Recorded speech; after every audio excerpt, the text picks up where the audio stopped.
오늘 우리에게 주시는 말씀 고린도전서 14장 13절에서 25절까지의 말씀인데요. 먼저 드라마 바이블로 함께 보시겠습니다.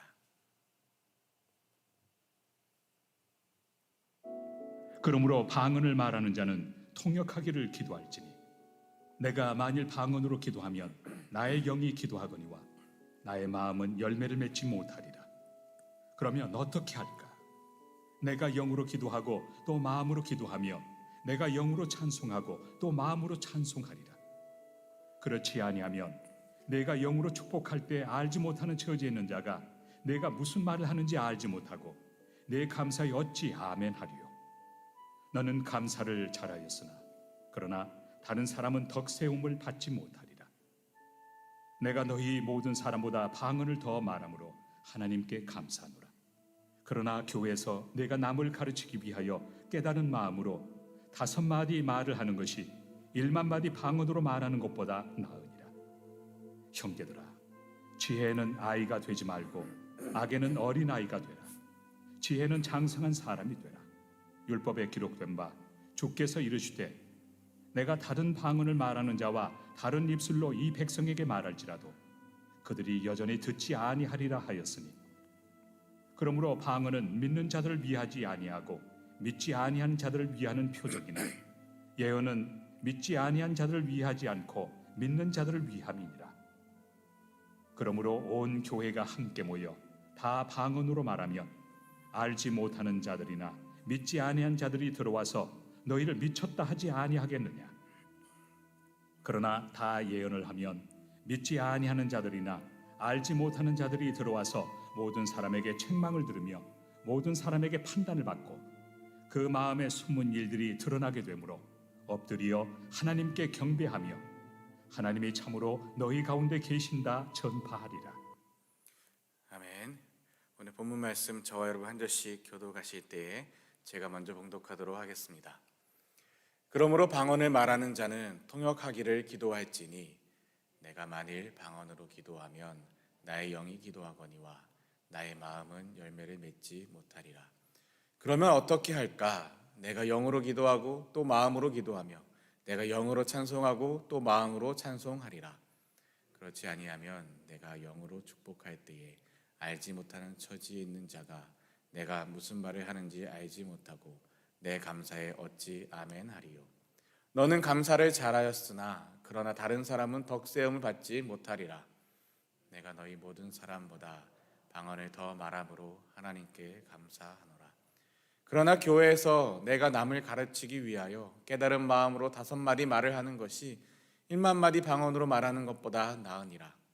형제들아, 지혜에는 아이가 되지 말고 악에는 어린아이가 되라. 지혜는 장성한 사람이 되라. 율법에 기록된 바 주께서 이르시되 내가 다른 방언을 말하는 자와 다른 입술로 이 백성에게 말할지라도 그들이 여전히 듣지 아니하리라 하였으니, 그러므로 방언은 믿는 자들을 위하지 아니하고 믿지 아니하는 자들을 위하는 표적이나 예언은 믿지 아니하는 자들을 위하지 않고 믿는 자들을 위함이니라. 그러므로 온 교회가 함께 모여 다 방언으로 말하면 알지 못하는 자들이나 믿지 아니하는 자들이 들어와서 너희를 미쳤다 하지 아니하겠느냐? 그러나 다 예언을 하면 믿지 아니하는 자들이나 알지 못하는 자들이 들어와서 모든 사람에게 책망을 들으며 판단을 받고 그 마음에 숨은 일들이 드러나게 되므로 엎드려 하나님께 경배하며 하나님이 참으로 너희 가운데 계신다 전파하리라. 아멘. 이번에 여러분께서 먼저 읽겠습니다. 시작. 그러므로 방언을 말하는 자는 통역하기를 기도할지니 내가 만일 방언으로 기도하면 나의 영이 기도하거니와 나의 마음은 열매를 맺지 못하리라. 그러면 어떻게 할까? 내가 영으로 기도하고 또 마음으로 기도하며 내가 영으로 찬송하고 또 마음으로 찬송하리라. 그렇지 아니하면 내가 영으로 축복할 때에 알지 못하는 처지에 있는 자가 내게 무슨 말을 하는지 알지 못하고 내 감사에 어찌 아멘 하리요. 너는 감사를 잘하였으나 그러나 다른 사람은 덕세움을 받지 못하리라. 내가 너희 모든 사람보다 방언을 더 말함으로 하나님께 감사하노라. 그러나 교회에서 내가 남을 가르치기 위하여 깨달은 마음으로 5마디 말을 하는 것이 1만마디 방언으로 말하는 것보다 나으니라. 형제들아, 지혜에는 아이가 되지 말고 악에는 어린아이가 되라. 지혜에는 장성한 사람이 되라.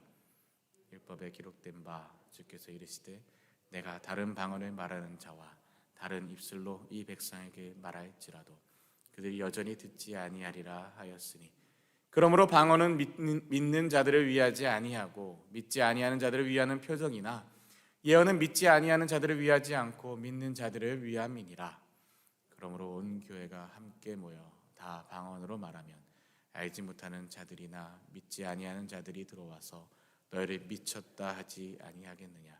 그러나 다 예언을 하면 믿지 아니하는 자들이나 알지 못하는 자들이 들어와서 모든 사람에게 책망을 들으며 모든 사람에게 판단을 받고 그 마음에 숨은 일들이 드러나게 되므로 엎드려 하나님께 경배하며 하나님이 참으로 너희 가운데 계신다 전파하리라. 아멘. 자, 오늘 말씀도 어제 말씀에 이어서 방언에 대해서, 어제도 말씀 잘 들으셨죠?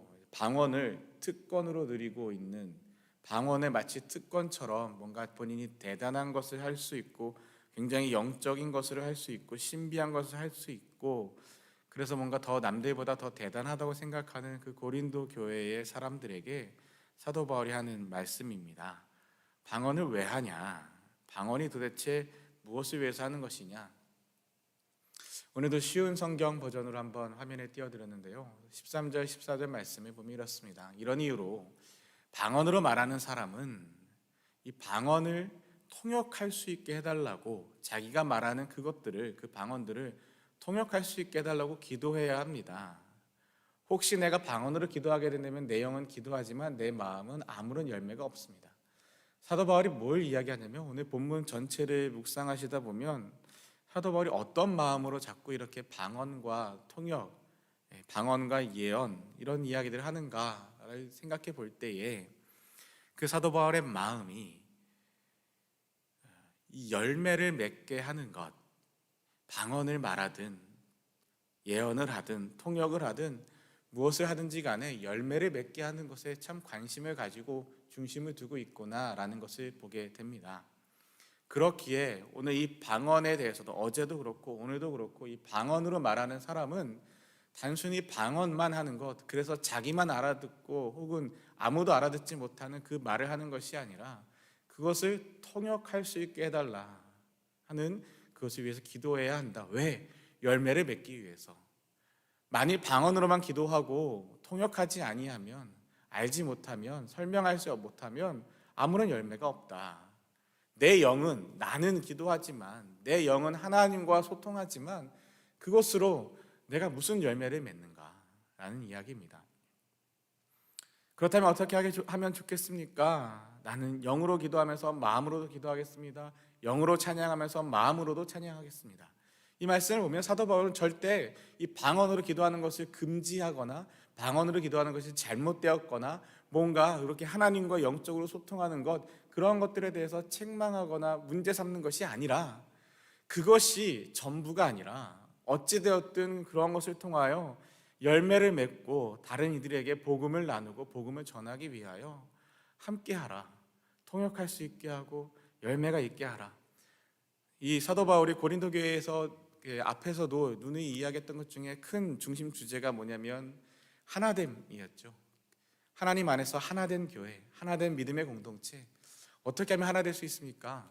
단순히 나 혼자 하나님과 소통하는 것, 나 혼자 하나님 앞에 방언으로 기도하는 것, 그것으로 끝나는 것이 아니라 우리 가운데 있는 연약한 이들, 믿음이 연약하고 신앙이 연약하고 여러 가지 모습으로 연약한 이들을 감당하고 책임지고 함께할 때, 그때 비로소 하나가 될 수 있는 것처럼 방언으로만 말하지 말고, 방언으로만 기도하지 말고 그것을 통역할 수 있게 해달라, 기도하고 구하라, 그 은사를, 또한 그 은혜를 구하라 라고 말씀하고 계십니다.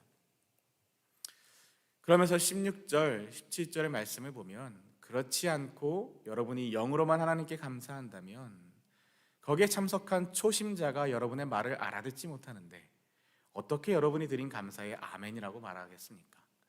여러분이 감사한 것 자체는 잘한 일이었는지 몰라도 다른 사람에게는 덕을 세우지 못하는 것입니다. 여기에 사도 바울의 마음이 정확하게 표현되어 있습니다. 영으로만 하나님께 감사한다면, 방언으로만 하나님께 기도하고 하나님과 소통하고 내 영을 하나님 앞에 드려진다면 감사한 일이지요. 귀한 일입니다. 그런데 그렇게만 한다면 그 자리에 참석한, 여러분의 공동체 가운데 참석한 초심자, 신앙이 연약하고 잘 알지 못하는 이들이 여러분의 말을, 그 방언을 알아듣지를 못하는데, 도대체 알지를 못하고 듣고 이해하지를 못하는데 여러분이 드린 그 감사에 어떻게 아멘이라고 말할 수 있겠습니까? 아무런 열매가 없다, 이 이야기입니다. 여러분이 방언으로만 기도하게 된다면 아무런 열매가 없습니다 라는 그 말과 같은 말입니다. 그러면서 여러분이 감사한 것 자체는 잘한 일이었는지 몰라도 다른 사람에게, 어떤 사람이요? 초심자와 신앙이 연약하고 아직 잘 알아듣지 못하는 사람들에게는 덕을 세우지 못하는 것입니다. 어제 이 말씀을 준비하면서 이 본문이 있는데, 예전에 어느 목사님한테 들었던 실화인지 아니면 그냥 지어낸 이야기인지 모르겠지만 살짝 웃기는, 제가 워낙 유머가 없는 사람이라 이 말을 하면 재미가 없을 것 같긴 한데, 제가 말하면 재미가 없을 것 같긴 한데 살짝 웃기는 이야기를 들었던 게 생각이 났습니다. 뭐 별로 특별한 건 아니고요. 어느 불교에서 굉장히 불심이 신실했던 어느 분이 전도를 받아서 회심하여 교회에 다니게 되셨다고 합니다.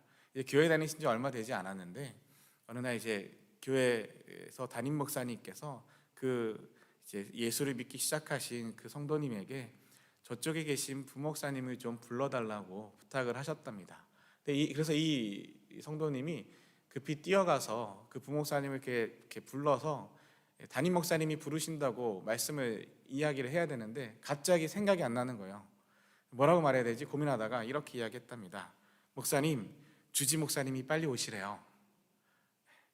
워낙 이 절에서 주지 스님을 모시던 분이셔서 가가지고 담임 목사님이란 용어가 생각나지 않아서 주지 목사님이 빨리 오시래요 라고 전했다고 합니다.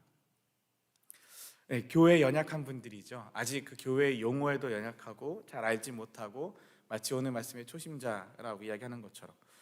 그리고 한 가지가 더 생각이 났습니다. 이것은 제가 한국에서 장로의 신학대학교를 다닐 때 어느 교수님이 수업 중에 해주신 말씀인데요.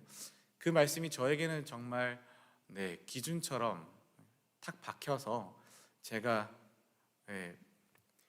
2001년부터 전도사를 시작하고 올해 22년까지 거짓 만 20년 넘게 말씀을 전하고 살면서 제 마음에 새겨져 있는 말씀 중에 하나입니다. 이런 말씀입니다. 좋은 설교가 뭔지 아냐? 좋은 설교 뭔지 압니까? 좋은 설교는 쉬운 설교입니다. 어린아이들에서 어르신까지 학교를 잘 못 다닌 학력이 좋지 못한 분들부터 박사학위가 여러 개가 있는 사람들까지도, 남자도 여자도, 건강한 분도 지금 병들어 있는 분도, 돈이 많은 부자도 가난한 무숙자도 누구라도 듣고 이해하고 하나님의 뜻을 알 수 있는 설교가 정말 좋은 설교입니다. 그래서 설교는 쉬워야 합니다. 왜냐하면 예수님께서 이 땅에 오셔서 지내시는 동안 제자로 부르시고 가르치셨던 그 사람들 역시 어부였고 어려운, 잘 모르는 사람들이었고, 그리고 예수님이 이 땅에 사시는 동안 만나고 함께 이야기하고 함께 먹고 함께 지내셨던 그 많은 사람들, 예수님의 별명이 세리와 죄인들의 친구다라는 별명이 있었던 것처럼 예수님이 만나고 이야기하고 함께 지내셨던 사람들은 이 세상 가운데 연약하고 소외되었던, 경제적으로, 정치적으로, 여러 가지 학력적으로도 모든 면에서 소외되었던 연약한 이들이었다. 그들 가운데 하나님 나라를 이야기하시고 하나님 나라의 복음을 선포하시고 그들을 하나님께로 인도하셨던 예수님의 말씀들은 결코 어려울 수가 없었다 라고 저에게, 또 그 수업에 참여했던 학생들에게 말씀을 해주셨습니다. 그 말을 들은 이후로, 물론 2001년부터 몇 해 동안 제가 아동부, 초등부를 담당하는 전도사이기도 했지만 그 이후로 설교는 쉬워야 되는구나, 그리고 그 교수님이 해주셨던 말씀, 그럼에도 불구하고 말씀을 전하는 자는 어려운 책을 보고 어려운 공부를 해야 한다. 그리고 어려운 그 공부들을 통해서 그것을 나의 것으로 받아들이고 나의 언어로 쉬운 말로 풀어서 할 수 있어야 된다. 그때는 그게 되게 멋있어 보이는 말이었고 되게 좋아서 마음에 새겼는데 설교를 하며 살아오는 동안 너무 어려운 말이었습니다.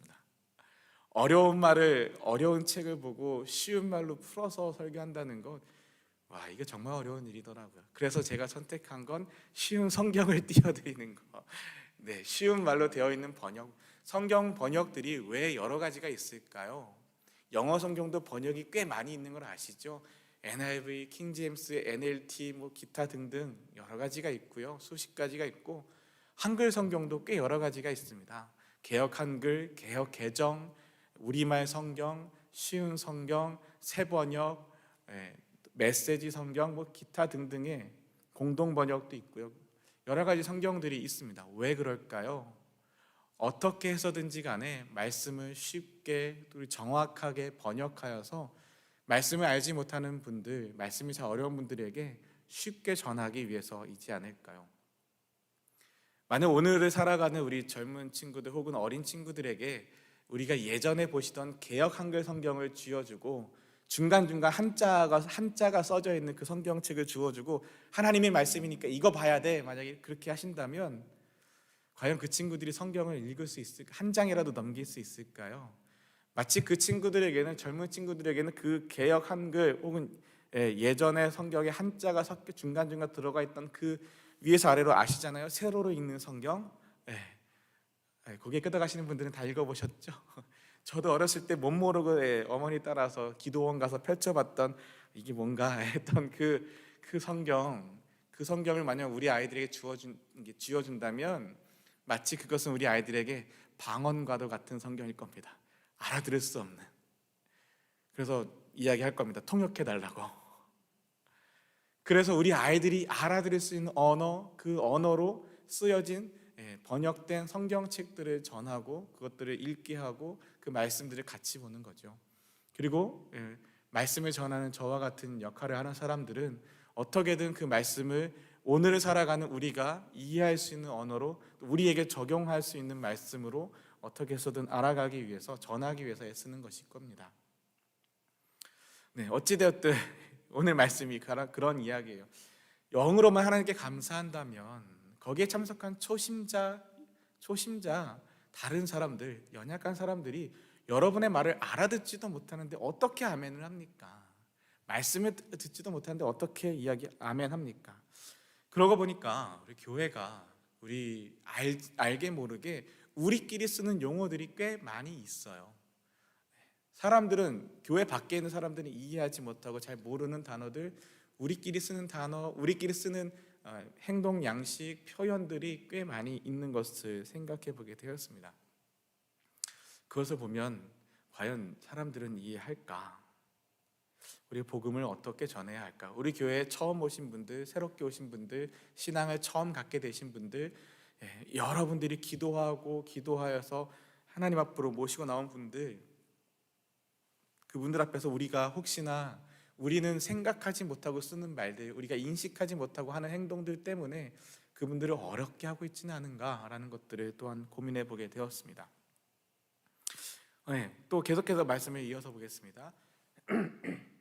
18절 말씀에 나는 내가 여러분 중에 어느 누구보다도 더 많이 방언을 말하는 것으로 인해 하나님께 감사드립니다. 왜요? 만일 사도 바울이 방언을 하지 못했다면 다른 사람, 방언하는 사람들에 대해서 방언하는 것 말고 그것을 통역하는 걸 위해서 기도해라 라고 했을 때 그 사람들이 그랬겠죠. 당신이 방언을 못하니까 그런 말 하는 거 아닙니까? 당신이 방언을 못하니까, 방언이 뭔지 모르니까, 뭔지 몰라서 그렇게 얘기하는 거겠죠 라고 오히려 더 반박할 수 있는데, 그래서 사도 바울이 이야기합니다. 아니요, 저는 여러분 중에 어느 누구보다도 더 많이 방언을 말하는 것으로 인해 하나님께 감사합니다. 내가 당신들보다 많이 하면 많이 했지, 더 잘할 수 있으면 잘했지, 여러분보다 방언을 못하거나 안 하는 것이 또한 아니다 라고 이야기합니다. 마치 사도 바울이 자신의 사도성에 대해 당신이 사도가 맞냐, 사도가 아니지 않냐 라고 말하는 사람들에게 향해서 내가 자격으로 따지자면 이러이러한 자격들, 세상의 자격으로 말하면 이러이러한 자격들 갖추었다라고 반박하여 말하는 것처럼 사도 바울이 또 이렇게 방언을 여러분 중에 어느 누구보다 더 많이 말합니다.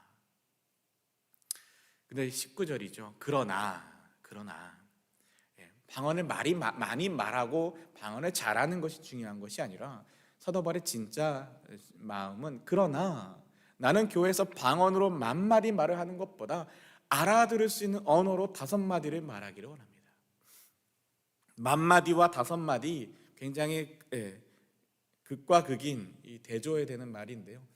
10,000마디 수많은 말로 방언을 하고 그것을 통해서 내가 뭔가 대단한 사람처럼 된 것처럼 내가 굉장히 영적인 사람이고 내가 굉장히 신앙이 깊은 사람이고 내가 굉장히 하나님과 소통하는 사람이고 뭐 대단한 사람이고 그럴 수 있습니다. 그러나 그렇게 말하는 것이 무슨 다른 이들에게 연약한 이들에게 무슨 유익이 있겠냐는 거죠. 무슨 열매가 있겠냐는 겁니다. 오히려 그렇게 수많은 말로 방언을 말하는 것보다 알아들을 수 있는 언어. 누가 알아듣습니까? 초심자가, 잘 모르는 사람이, 다른 사람들이 알아들을 수 있는 말로, 알아들을 수 있는 언어로 5마디 말하기를 원합니다. 왜요? 왜 그렇게 알아들을 수 있는 말을 하려고요? 열매를 맺기 위하여. 무슨 열매입니까? 복음의 열매를 맺기 위하여. 무슨 열매입니까? 은혜의 열매를 맺기 위하여. 구원의 열매를 맺기 위하여. 어떻게든지 하나님의 말씀이 전해지고 어떻게든지 하나님의 뜻이 전해지고 어떻게든지 하나님의 복음 그 은혜가 나누어지고 공동체가 그 은혜 안에서 하나 되기를 소망하며 10,000마디 방언을 하는 것보다 5마디 알아들을 수 있는 말 하기를 원합니다. 알아들을 수 있는 말이 또 무슨 표현일까요? 쉬운 말이겠죠. 쉬운 말 하기를 원합니다. 그렇지 않습니까? 만약 두 사람이 있는데 어떤 사람은 굉장히 전문적인 언어를 쓰고 대단한 말들을 쓰고 그래서 뭔가 엄청난 뭔가 내가 알아듣지 못하는 말을 하고 글을 쓰고 하면 뭔가 대단히 학식이 있는 사람처럼 보이고 대단해 보이죠. 근데 그 옆에 있는 한 사람은 나도 알아듣고 우리 유치원 아이들도 알아들을 수 있는 굉장히 쉬운 단어와 굉장히 쉬운 문장으로 이런 말들을 하면 알아듣기는 하지만 나도 할 수 있는 말인데 뭘, 나도 알아들을 수 있는 말인데 그거 다 아는 말 아니야? 라고 생각하며 그렇게 대단해 보이지 않기도 합니다. 그런데 세상에서 사람들에게 대단해 보이느냐 대단해 보이지 않느냐 그게 중요한 게 아니라 그것을 통하여 열매 맺을 수 있느냐, 그것을 통하여 하나님의 복음을 전할 수 있느냐. 사도 바울은 세상에서 높임받는 것이 중요한 게 아니라 다른 사람들한테 대단해 보이는 게 중요한 게 아니라 어떻게든 하나님의 복음의 열매를 맺기를 원하고 있는 모습입니다. 그래서 20절에 또한 이렇게 이야기합니다. 성도 여러분, 생각하는 데 있어서는 어린아이가 되지 마십시오. 개역 개정에서는 지혜라고 번역을 해놨는데요. 생각하는 것입니다. 성도 여러분, 생각하는 데 있어서는 어린아이가 되지 마십시오. 악에 대해서는 갓난아이가 되어야 하겠지만 악한 것, 죄 이런 문제에 대해서는 갓난아이처럼 그것에 멀고 그것에 상관없는 사람이 되어야겠지만 생각하는 데 있어서는 어른이 되어야 합니다. 특별히 여러분 오늘 본문 말씀을 쭉 읽어보시면 이 생각하는 것이 무엇을 생각하는 것 같습니까? 이 생각하는 것이 내가 어떻게 하면 하나님과 더 깊이 교제할까? 어떻게 하면 더 방언을 잘 말할 수 있을까? 어떻게 하면 다른 사람들 앞에서 내가 뭔가 더 신령한 사람처럼 보일까? 어떻게 하면 내가 교회에서 더 믿음이 좋은 사람처럼 보일까? 양복을 입고 넥타이를 메고 성경을 옆에 딱 끼고 실제로 어느 어르신 목사님께서 예전 일입니다. 예전에 그 당시에도 백발이 성성하셨던 어느 어르신 목사님께서 젊은 목사들을 모아놓고 세미나를 하신 적이 있습니다. 저도 거기에 이러저러한 이유로 참석하게 됐었는데 그때 그 어르신 목사님께서 하셨던 말씀, 여러분들이 교회에서 나이가 어리다고 무시당하지 않으려면 넥타이 똑바로 매고 양복 깨끗하게 먼지 없게 매고 입고 구두 깨끗하게 닦고 반드시 성경책을 딱 끼고 다녀라. 그것도 새 성경책은 절대 안 된다. 여러 번 읽고 헤어져서 누가 봐도 하나님의 말씀을 깊이 아는구나라고 생각할 수 있는 그런 성경책을 옆에 끼고 다녀야 된다. 그 이야기 들으면서 이게 뭐지? 했었던 젊은 날의 이야기가 있습니다.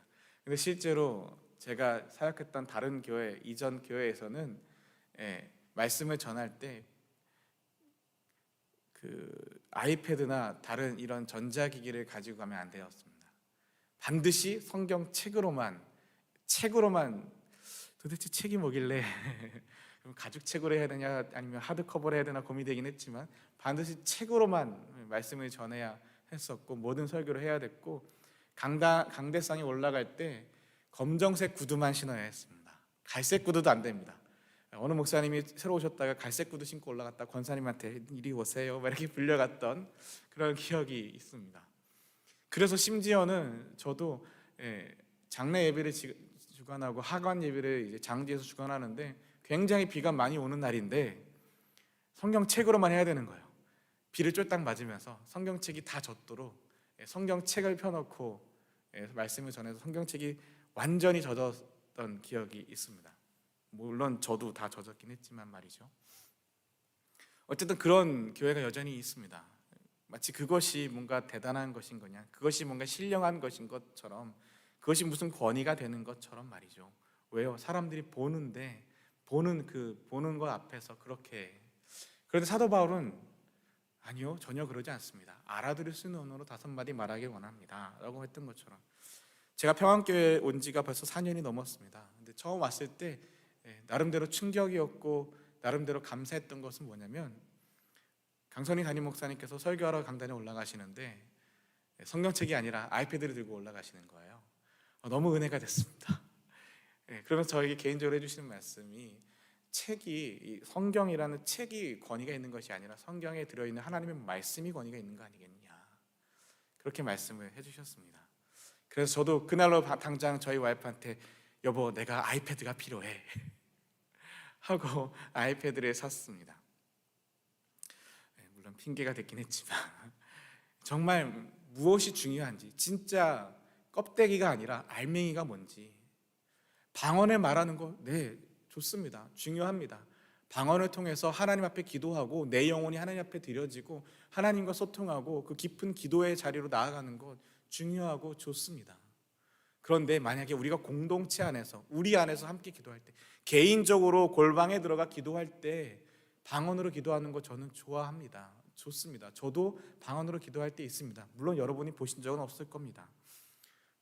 괜찮습니다. 그것은 뭐라고 하는 것이 아닙니다. 그러나 공동체가 함께 기도하는 자리에, 함께 예배하는 자리에서, 다른 사람들이 보는 자리에서 남들 보란 듯이 내가 뭔가 대단한 사람이 된다는 것처럼 그렇게 말하는 것, 그렇게 하는 것, 아니요, 그게 아니라고. 사도 바울은 그게 아니라고. 정말 그 의도가 무엇이냐, 그 중심이 무엇이냐, 알맹이가 무엇이냐 말하는 것이죠. 그렇다면 오늘을 살아가는 우리 교회도 또한 어떻게 해야 하겠습니까? 교회도 이 땅 가운데 살아가며 이 땅 가운데 세우신 하나님의 교회가 이 땅의 다른 이들, 이 주변의 이웃들, 저와 여러분이 만나는 우리의 이웃들 사이에서 그 가운데 그들과 함께 이야기하고 전할 때에 어떻게 하면 하나님의 복음을, 그 알맹이를, 그 진짜를 제대로 전할 수가 있을까요? 알아들을 수 있는 언어로 전할 수 있을까요? 그것은 어쩌면 우리의 표정, 우리의 말투, 우리가 고맙다는 인사, 감사하다고, 혹은 미안하다고, 혹은 괜찮다고 해주는 그 모든 용서와 사랑과 이해의 말들, 굳이 예수님, 굳이 성령님, 하나님이란 단어를 쓰지 않는다 할지라도, 그들이 이해하기 어려운 그런 신앙적인 단어를 쓰지 않는다 할지라도 저와 여러분이 살아가는 그 삶의 그 자리에서 하나님의 마음을 품은 우리의 삶의 자세, 하나님의 마음을 품은 우리의 삶의 태도, 우리의 표정, 우리의 말투, 우리의 행동 하나하나가 복음이 되어서 그들에게 그런 하나님, 그 하나님을 전할 수 있는 것 아닐까요? 이어지는 말씀들을 보면 23절에도 이야기합니다. 만일 모든 교회가 한 자리에 모여서 저마다 방언으로 말한다면, 개인이 기도하는 그 자리가 아니라 공동체의 그 자리에서 아까도 말씀드렸듯이 사도 바울은 공동체의 하나됨을 굉장히 중요시 여기고 있습니다.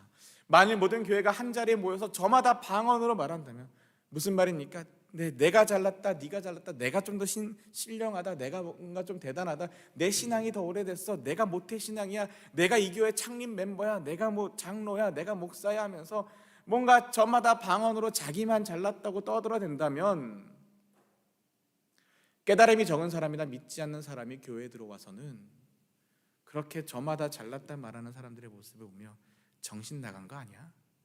미친 사람들 아니야 이거? 그런데 여러분, 오늘날의 교회가 세상에서 정신 나간 교회처럼 취급받고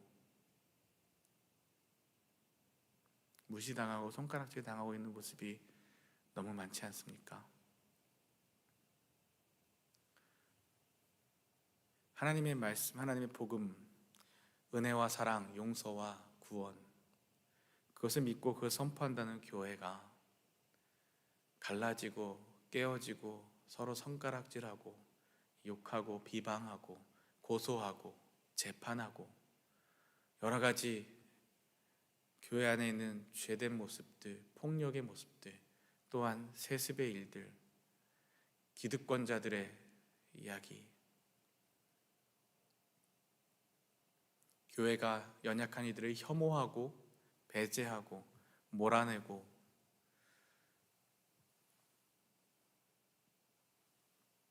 사랑으로 함께하는 것이 아니라 복음이라는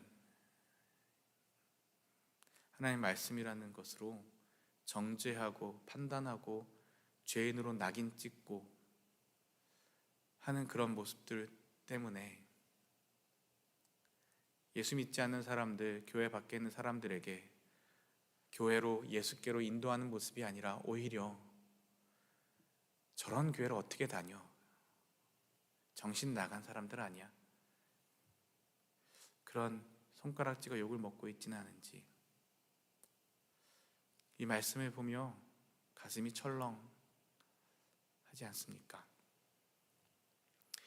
24절의 말씀입니다. 그러나 모든 사람이 예언하고 있는데, 여기서 예언은 마치 무당처럼 신들린 사람처럼 미래의 어떤 일을 점지해주고 미래의 어떤 일에 대해서 뭐 주식을 뭘 사라, 코인을 뭘 사라, 이런 예언이 아닙니다. 여기서 말하는, 성경에서 말하는 예언은 담임 목사님께서도 여러 번 얘기해 주셨지만 하나님의 말씀을 하나님의 뜻대로 바르게 이해하고 그 말씀을 바르게 전해주는 것, 그래서 그 말씀에 비추어 나의 삶을 바르게 하는 것, 그것이 바로 예언입니다. 그러나 모든 사람이 그렇게 하나님의 말씀을 바르게 이해하고 전하고 마치 앞에 있었던 말씀처럼 알아들을 수 있는 언어로 그 하나님의 말씀을 전한다면, 나눈다면 믿지 않는 사람이나 깨달음이 적은 사람들이 들어와서 그들인 모든 사람들에 의해 자기가 죄인이라는 것을 깨닫게 되고, 하나님의 말씀이 바르게 전달되면, 알아들을 수 있게 전달되면 가장 먼저 무엇을 깨닫게 됩니까? 내가 죄인인 것을 깨닫게 됩니다. 하나님의 말씀이 우리 안에 들어오게 되면 너가 죄인이야, 나는 잘났어, 이게 아니라 내가 죄인인 것을 깨닫게 되는 거죠. 내가 죄인이라는 책망을 받고, 하나님께 그 책망을 받고, 그 내가 죄인임을 깨닫고 하나님 앞에서 감추어진 모든 것들이 백일하에 드러날 것이며, 그 사람은 무릎을 꿇고 하나님을 경배하며 참으로 하나님께서 여러분 가운데 계십니다 라고 외칠 것입니다. 아멘 한다는 거죠. 무슨 말입니까? 오늘 말씀들 쭉 다시 한번 생각해 보십시오. 정말 사도 바울이 원하는 것, 이 말씀을 통해서 전하고자 하는 것, 방언하면 안 돼, 방언하는 거 아니야, 그 얘기하는 게 아니라, 여러분 혼자 기도할 때, 골방에서 기도할 때 방언함으로 하나님과 깊은 소통의 자리로 나아가는 것 좋습니다. 귀합니다. 그러나 여러분이 공동체로 함께 모여 예배하며 함께 모여 기도할 때 여러분이 방언으로만 말한다면 그것은 열매가 없는 겁니다. 무엇이 중요한 거냐면 하나 되는 것, 무엇이 중요한 것이냐면 복음의 열매를 맺는 것, 무엇이 중요한 것이냐면 예수 믿지 않는 사람들이 하나님께로 돌아오게 하는 것, 하나님께로 나아오게 하는 것, 그것을 위해서라면 만마디 방언이 아니라 5마디 알아들을 수 있는 말을 하십시오. 그래서 그들이 참으로 하나님께서 여러분 가운데 계십니다라고 외치며 하나님께로 무릎 꿇고 하나님을 경배하며 돌아오는 이 열매를, 이 복음의 열매를, 구원의 열매를 맺게 하십시오라고 이야기하는 겁니다. 사랑하는 저와 여러분, 오늘 하루를 살아가시는 동안 저와 여러분이 살아가시는 그 삶의 자리에서 우리의 삶의 모습을 통해 우리의 결정과 선택과 우리의 표정과 말투와 용서와 화해와 이해와 관용과 환대를 통해 우리의 삶의 모습을 통해 예수 믿지 않는 자들이 하나님께로 돌아오는 그 은혜와 하나님께 돌아오는 그 역사가 우리를 통해 일하시는 그 하나님의 은혜가 있기를 주님의 이름으로 축원합니다. 정말로 진심으로 우리가 그렇게 살아갈 수 있기를 주님의 이름으로 축원합니다. 우리 주님 가르쳐 주신 기도 함께 올려드리고 또 계속해서 기도의 제목을 나누도록 하겠습니다. Our Father who art in heaven, hallowed be thy name. Thy kingdom come, thy will be done on earth as it is in heaven. Give us this day our daily bread, and forgive us our trespasses, as we forgive those who trespass against us. And lead us not into temptation, but deliver us from evil. For thine is the kingdom, the power, and glory, forever and ever. 아멘. 오늘 말씀 기억하시면서 정말 하나님의 마음, 사도 바울이 어떻게든 전하고자 하는 이 말의 이야기, 그 뜻, 본 뜻은 우리가 또한 하나님의 그 마음을 이해하고 하나님의 마음으로 우리 가운데 있는 연약한 이들을 돌아보고 책임지고 또 하나님의 복음의 열매를 맺게 하는 것, 그 열매를 맺기 위한 우리의 모습들, 우리가 어떻게 살아야 할지, 교회는 어떠한 일들을 감당해야 할지, 또한 교회된 저와 여러분은 어떻게 살아가야 될지를 주님 앞에서 기도하며 그 지혜를 구할 수 있기를 바랍니다. 십계명의 말씀, 십계명만 잘 지켜도 됩니다. 다른 것, 그 어떤 것보다 이 계명 안에 하나님을 사랑하는 것, 이웃을 사랑하는 것, 그 모든 하나님의 마음이 담겨 있는 것 저와 여러분 아시지 않습니까? 말씀을 묵상하며 계명을 묵상하며 하나님 앞에서 정말 이렇게 살아가기를 또한 소망하며 기도하시길 원하고요. 이번 한 주 계속해서 우리 함께 기도하시며 또한 교회를 위해서 기도해 주시고 우크라이나를 위해서 기도해 주시고 여러 환우들을 위해서 기도해 주시고요. 우리 가운데 있는 연약한 분들, 또 여러분에게 기도를 부탁해 오신 분들 한 분 한 분 기억하며 우리 함께 하나님 앞에 기도할 때 지금 하나님의 은혜를 구합니다. 하나님 함께하여 주시옵소서. 우리 함께 주여 부르짖고 기도하며 나아가겠습니다.